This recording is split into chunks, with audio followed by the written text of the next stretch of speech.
Akele dogoro matrawale dogoro sigile bi kanto ko marfa maraba chebele jilinda kuma marfa ale dogoro ko enda kore ma batane flaba bulu sokala kona be marfa tigi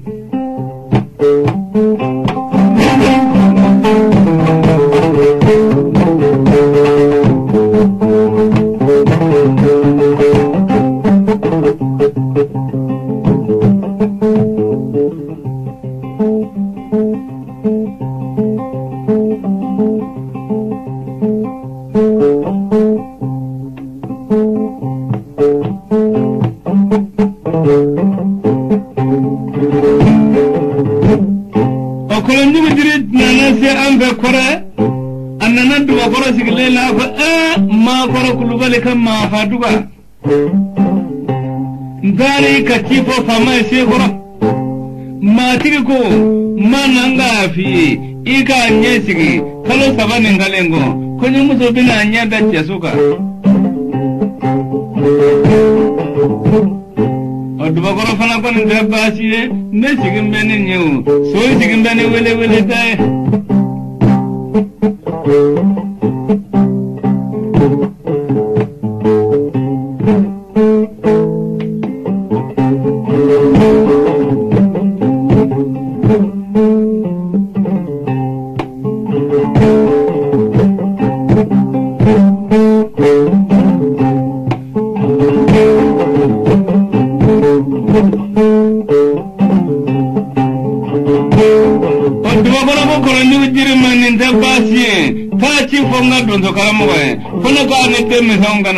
sinin dagoma ko kuma benve mba daud loga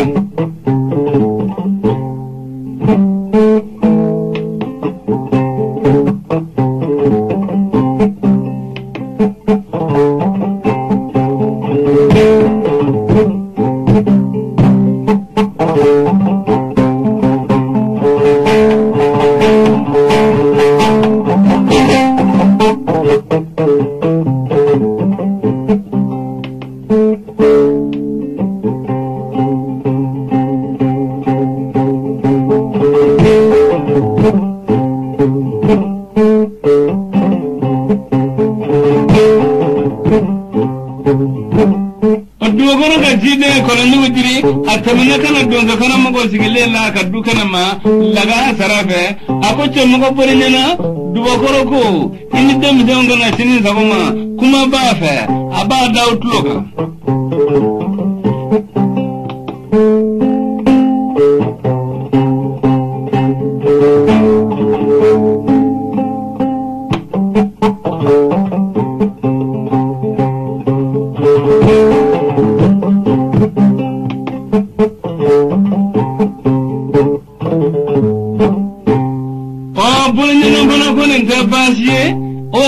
ka fodon to demi da bela jeleni o laga sarafe sinin zaba majona ayella bege duba goro ya amwele kwanga na ayalla be yala banchi kata dugu mengala amodo ayalla be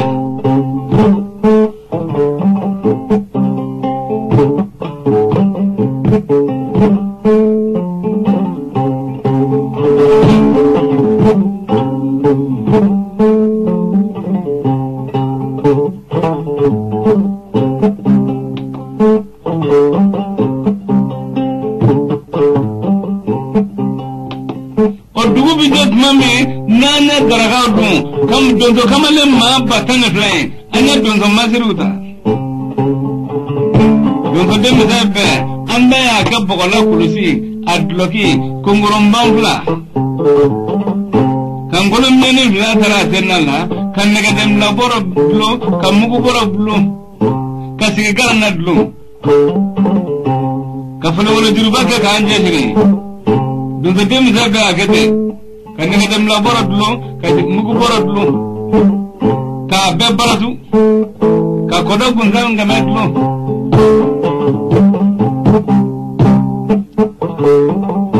ni bongan jute mi molo sojare bobulu ni bongan jute mi molo sojare bobulu otondo garamu wara sare sare bloke do akana ka semenguru taga da kanve akod donzo jalima nyamasim malaka ika blanye kan lorake amita duba koraka wele laje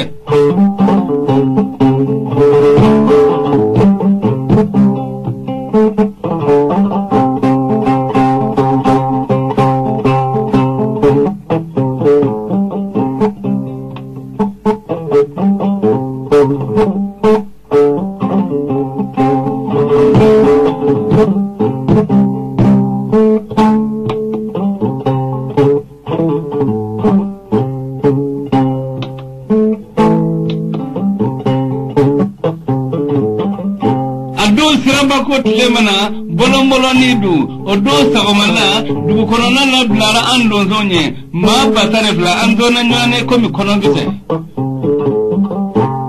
odo ndo kala mo wara blara nyebe do no jale ni nyama simala blara nye do zongoni abitu we bla ke do ndoro abitu do zongoni kilingi diru kilingi lengodi ni njogana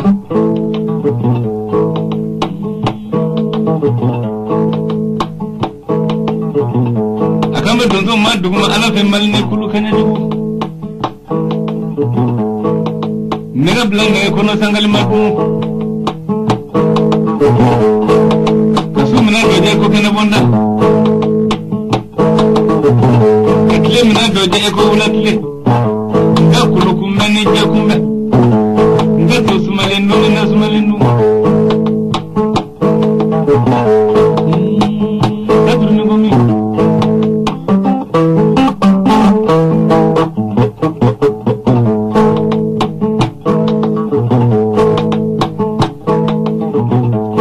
blangone ko divini nguru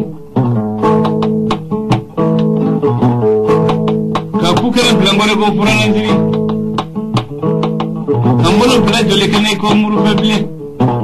ya chero bena nyambani ka message ko ngunde alala nyere nya hakili digi samazanga no fulani tere ko chekelen to saba nyere hakili digi bakar ko luko saro luko bugunina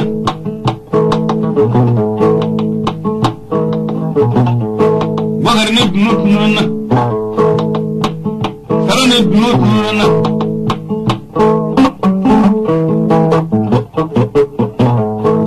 harawle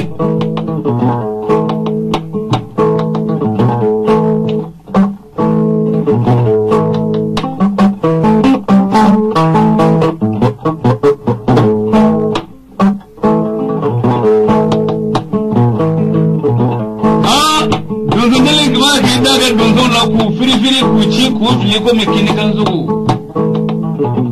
tuno kala mogo ngone fo nije nyedere ise tasibiri ikada sibiri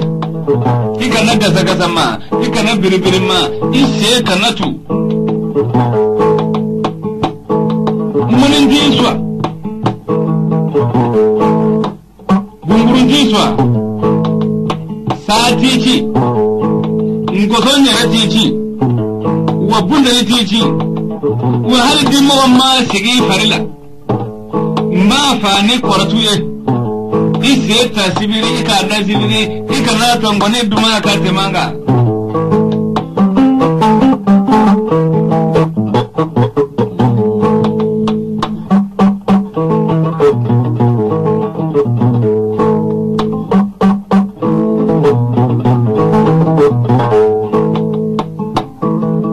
odundu nyari to dona duba koraka sukala bakono dungo kana mo na min sonzori duba koro asenguru turu duguma akoma koro kudubare kama faduga mugutigi kunya mwele da anambe wele laje odungo demiza gaido kamara faju yelema katuru sen sabaraka gaido ki pomo damara fadda buluga gutugo kunye kambe nin koni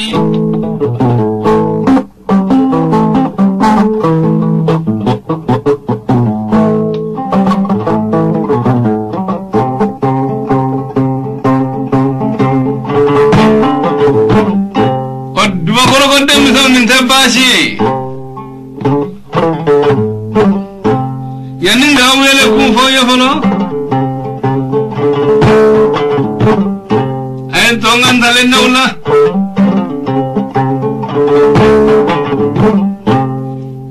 akode mizan ni amme fanga be jegala abejila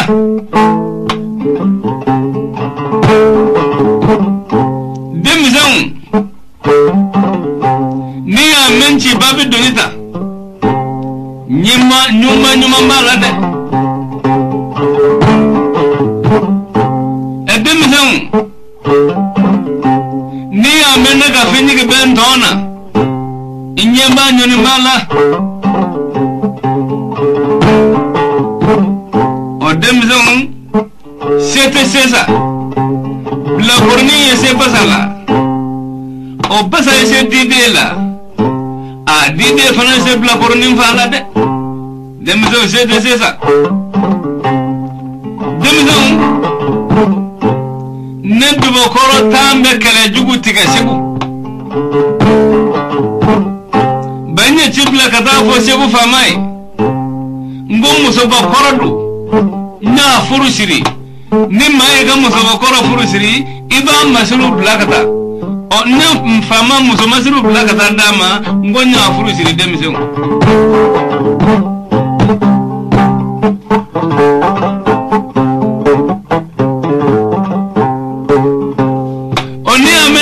bakoro bita kelati ga segu kawla mbi kelati ga kambulo da au kan de meson o kelati go duti ga bana tigiti farajala o de meson awele kunu feminye woyeni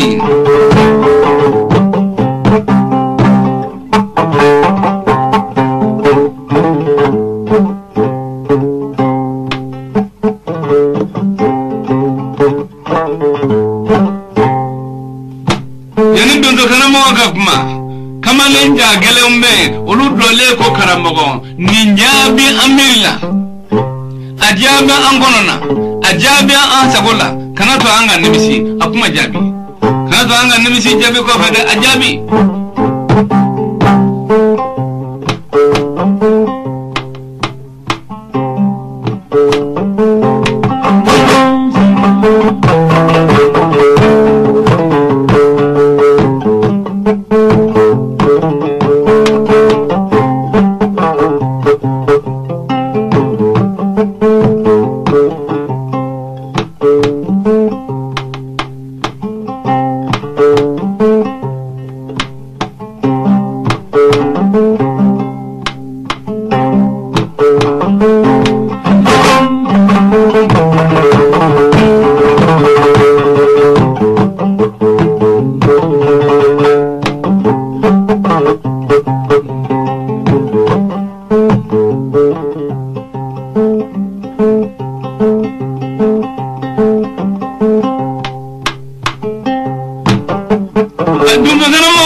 basi wa onye ga kuma mengwe kuma wala tan ve ka jabe ninga ni se ko nana no ko hera onyere ko hera no ko bone onyere ko bone wanu du ko bone fana sanyere makalo tane fla ambuta nanga boroko no muguye ande nega denyine edu ba gorofe ande kere bunyine fe bu boroko ndengele ma turu dugu denega amba tiga kurula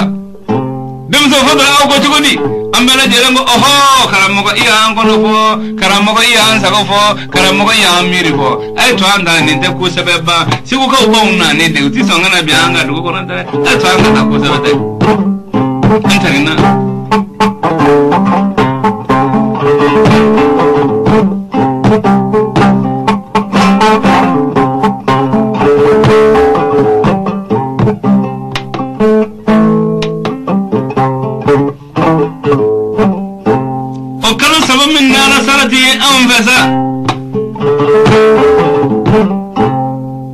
dubakoro ya ke mugu susu nege dendige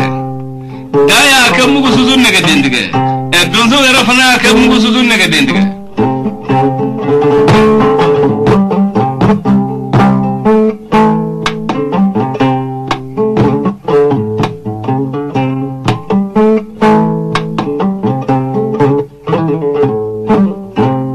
o dubakoro ni nwanzo bakeleno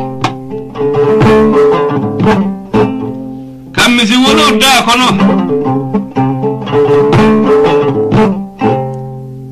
kamugu ke kafa ka komando ala ka daswa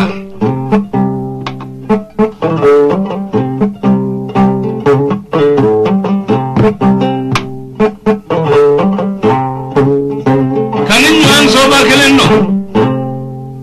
kamisi wolo da kono kan negede tiga kafa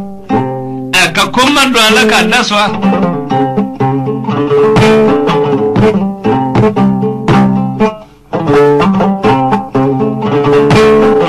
kasegu makono odonzo dem donya ke mususu nege dendiga anga donzo kana mako ya atake kabi sura fana madun abi kulisi boko bla kadlo ke boko bla hanni gare ba chela abo tiga kofli abi mbalam bladlo atato bi furatige annato bi furatige atato bi furatige asagato bi furatige dugu bi jet mami abina abama elema kake korti furamugo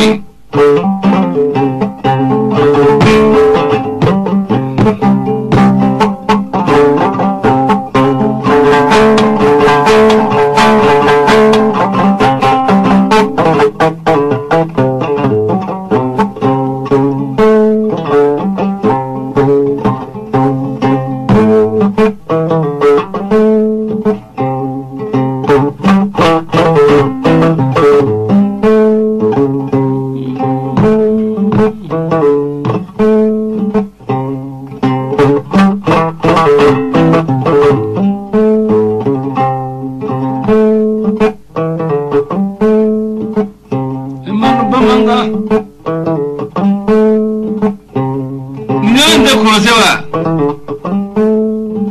biene nyane ngo ko bembaliso bile bonya ko dangalen tomondo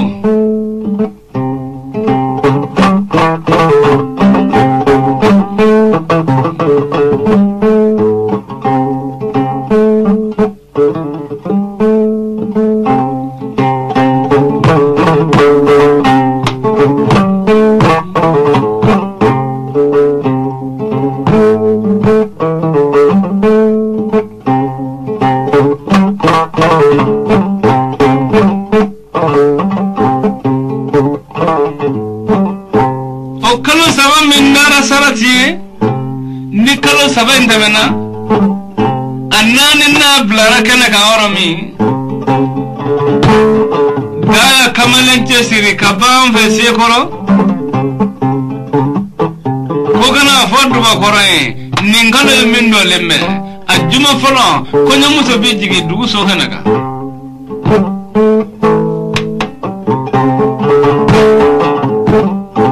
ochide nano fodu ba korai amfe korai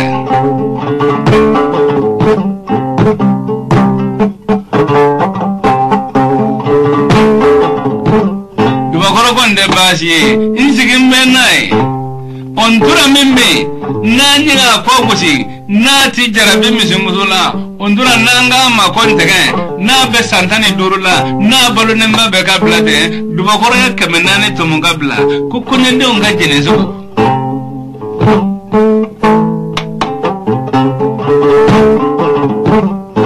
misimuzo mimbe na be santani durula na mabange nanga mako borage aya kemenane tumunga bla kukunye de unga jenezo kudu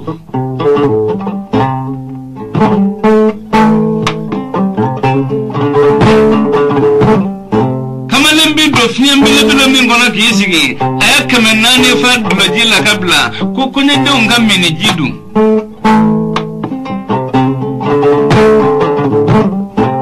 kamalembe do fiembele bila mingona kisigi aya kemenane ke diji la kabla kukunye de unga mini jidu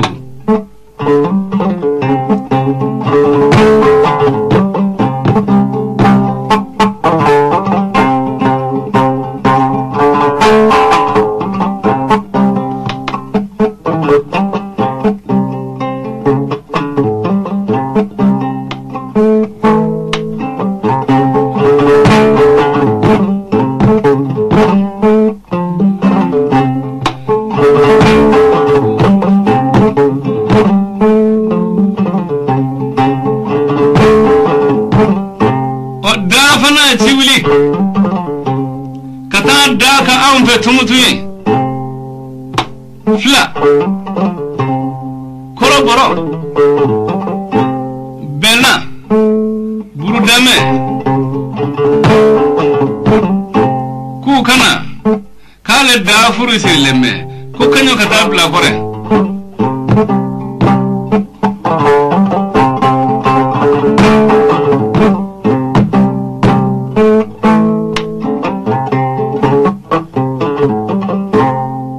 kachibuli katar daga urotui minyanga bobo turuka samogo kukana kale dafuru sirlembe kukunyo katabla kore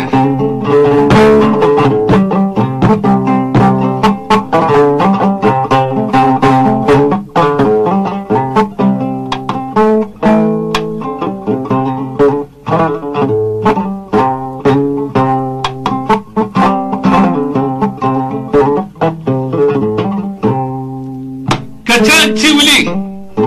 kata dake sahili surakai fla suraka bamana maraka kukana kale dafuru sirimbe kukunye katabla kore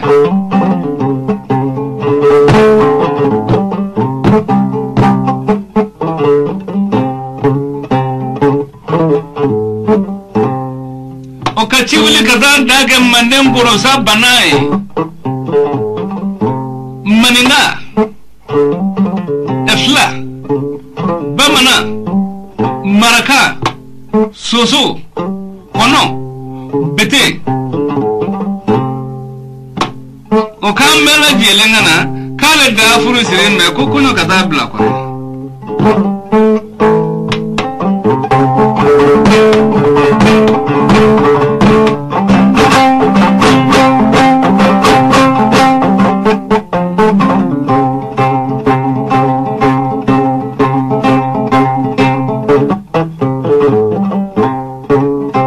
Osilengana ma bela jele ane nyon zoro fama na shekoro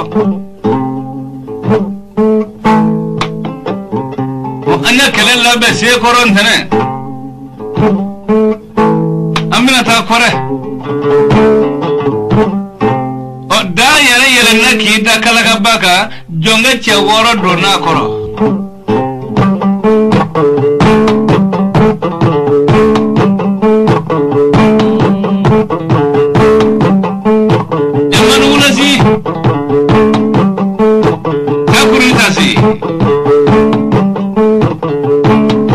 Furugo fulani banna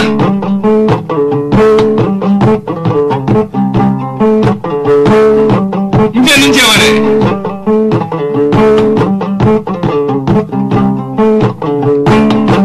je ko nyuma ni farago jugu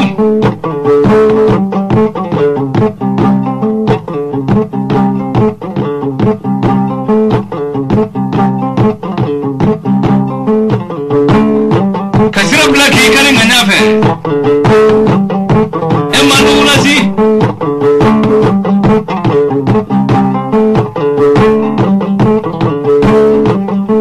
katodu kunano koferi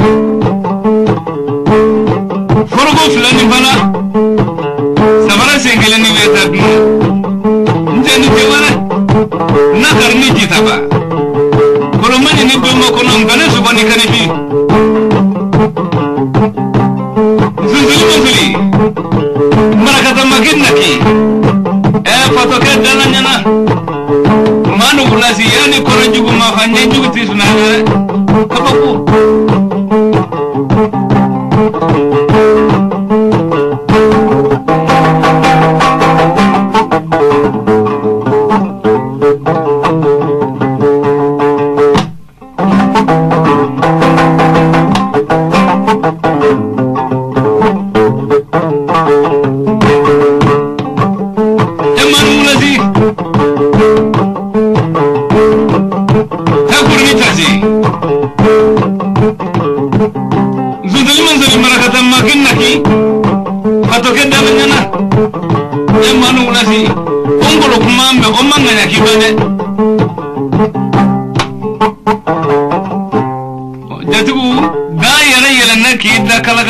jonge che woro duna koro onga ku kele mena doni sade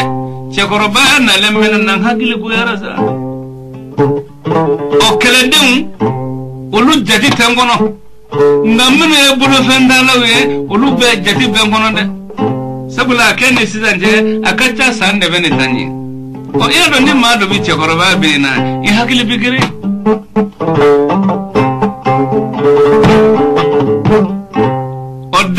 dara karaga baga jonga chawara dona koro daga jonga mandi to ko dongo ala dali dunu sigile mbaku anga makota bali anniga chaba koro la to domine ko tola flati ga ndongo ngurula ko di garanga umma olu yugo tu woloro ko nyege kirimulo ni nongulo dale mbed dunu safe o sigimbe dongo ku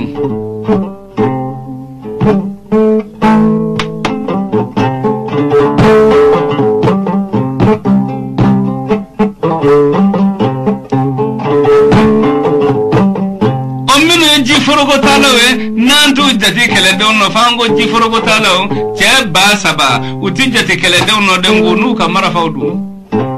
angolu maji talaw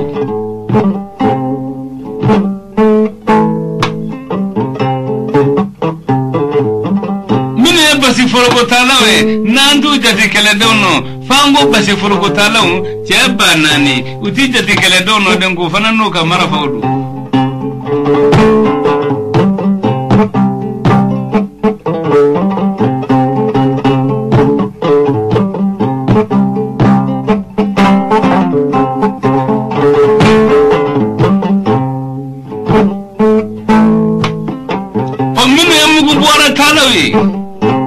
nandu jati kele dewno fango mugu buara talaw teba duru uti jati kele dewno dengo fanano ka mara fawdu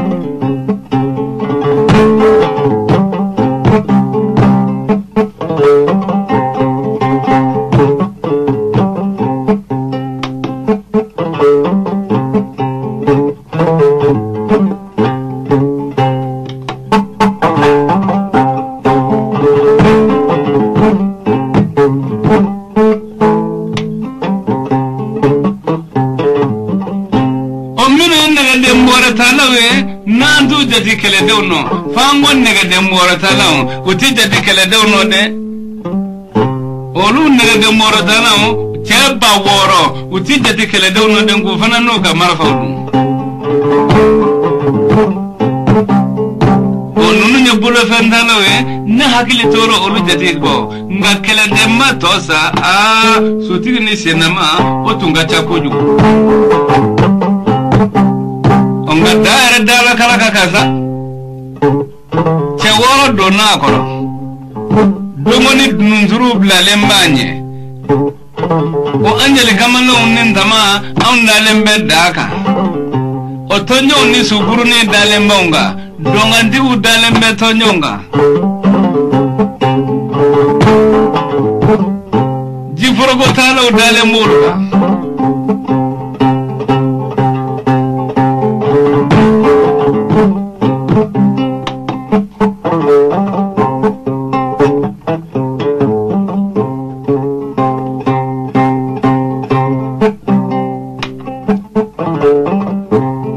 opasi forogo tala u dalembuluka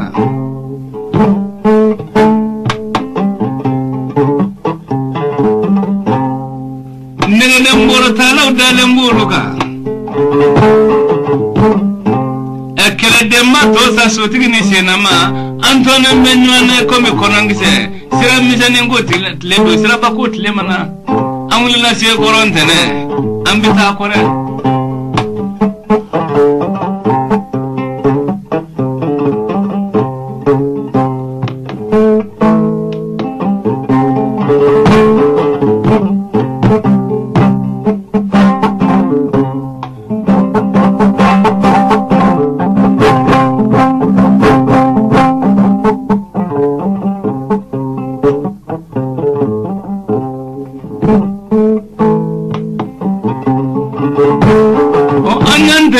letama fot lebira dako jamakada o tarata kana fale anna tarata fana tletama lebira da ko jamaka da annara o arabat lena nakana fale anna arabat lefana tama fo birana da ko jamaka da andara